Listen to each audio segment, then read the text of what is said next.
그리고 사람 이야기에 이어서 맛, 그리고 정성, 배려, 그다음에 권위. 권위는 이 음식이 뭐 얼마간의 숙성 기간을 거쳤다. 그다음에 어떤 뭐 인증을 받았다. 그리고 이제 등급, 뭐 어떤 등급의 또 고기다. 뭐 이런 포인트도 또 반영이 될 수도 있겠죠.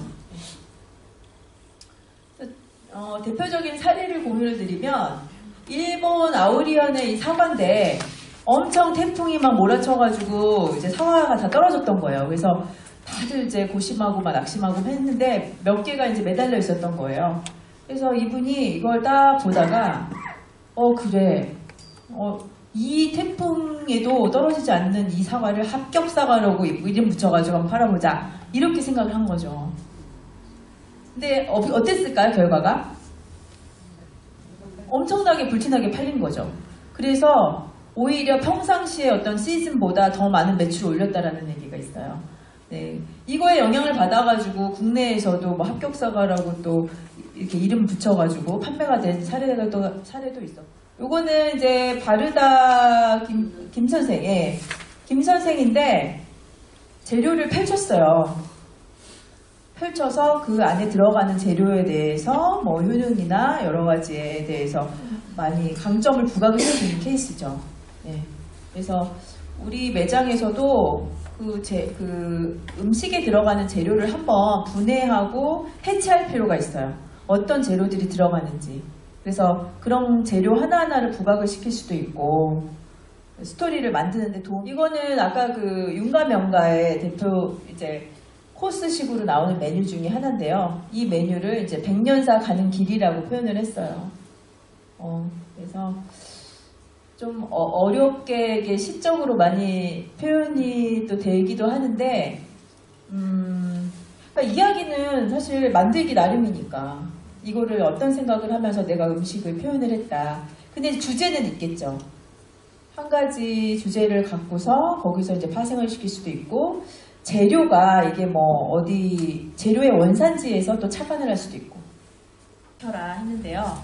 자, 우리가 메뉴 스토리텔링을 짤 때 이 구장 신공을 기억하시면 좋을 것 같습니다.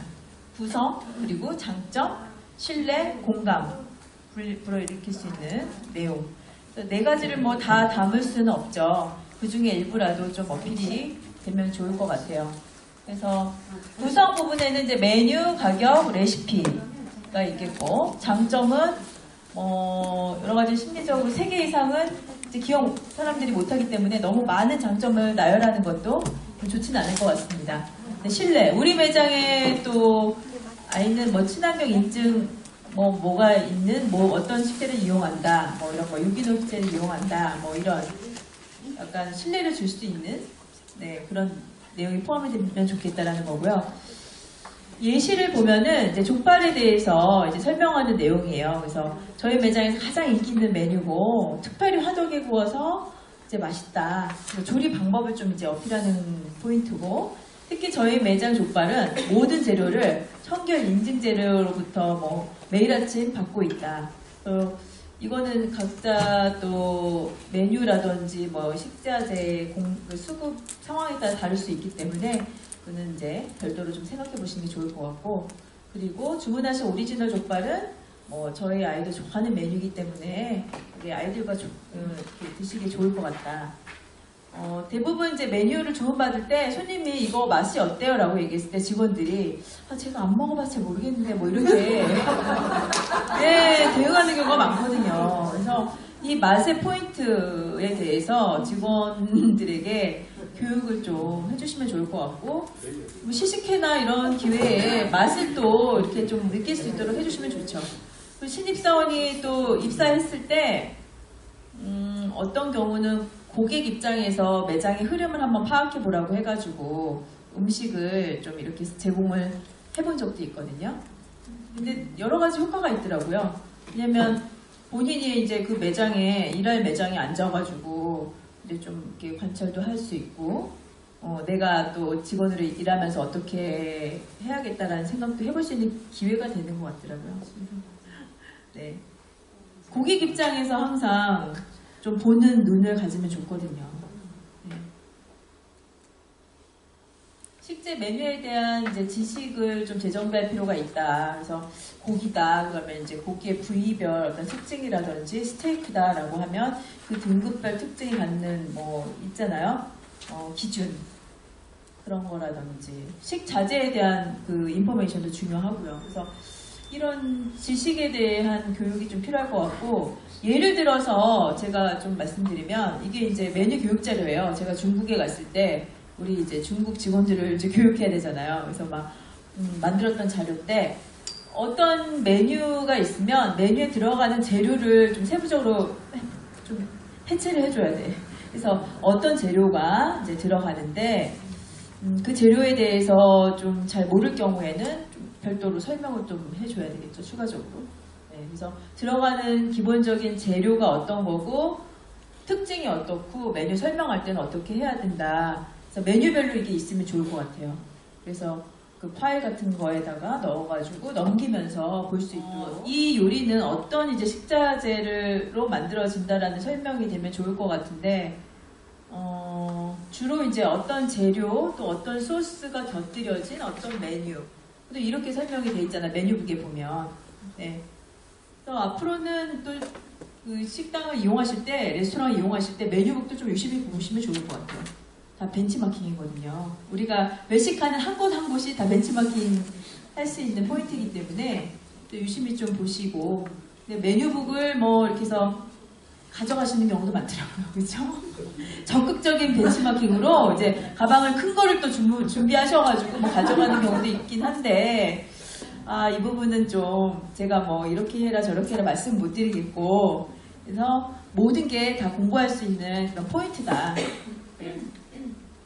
그리고 권유 판매 용어도 프레임을 잡아서 주시면 좋을 것 같긴 해요. 잘하는 친구들이야 경험치 있고 뭐 이런 숙련된 직원들은 되게 프로페셔널하게 설명을 하는데 어떻게 설명해야 될지 잘 모르잖아요. 그러니까 권유 판매를 하는 요령이라든지 뭐 이 요리 드셔보셨냐, 그리고 외국인 같은 경우는 특히나 뭐 매운 거를 좀 이렇게 드실 수 있는지, 그리고 해산물이나 고기 중에서 어떤 걸 또 선호하시는지 점차적으로 좁혀 들어가는 거죠.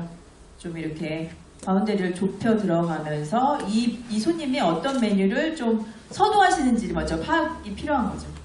그래서 그 부분에 대한 설명이 좀 잘 진행될 수 있도록 해주시면 좋을 것 같습니다. 네. 왜냐면 생소한 경우도 있잖아요. 외국인 같은 경우는. 요거는 그 어디였냐면 뉴욕의 백정이었어요. 백정인데 그게 이제 좀 맛있게 먹는 방법 이런 것들이 이제 테이블 매트에 설명이 되어 있는 경우. 이거 말고도 이제 쌈이라는 건 어떻게 먹는 거다 뭐 이런 거에 대한 설명도 되게 디테일하게 되어 있더라고요. 영어로. 그래서 이 쌈은 영양학적으로 어떤 부분이 좋고 어떻게 어떤 뭐를 찍어서 어떻게 먹으면 된다라는 거. 외국인들은 잘 모를 수도 있죠. 지금 많이 글쎄요, 이게 일반화되기도 했다고 하지만 그래도 처음 방문하는 사람들은 어리둥절할 수가 있거든요. 어떤 소스를 먹어야 될지도 모르겠고. 그래서 기본적으로 안내가 좀 되면 좋을 것 같고, 별도의 또 우리 서비스 담당하시는 분들이 특징이라고 하면은 첫 번째, 모든 음식은 한 상에 또 차려내고, 두 번째, 발효식품으로 간을 맞추고 영양의 균형을 이룬다. 또 세 번째, 시절식과 토속 음식으로 제철 식재를 고루고루 이용한다. 네 번째, 양념과 고명을 통해서 맛과 영양을 또 이렇게 해서 챙긴다.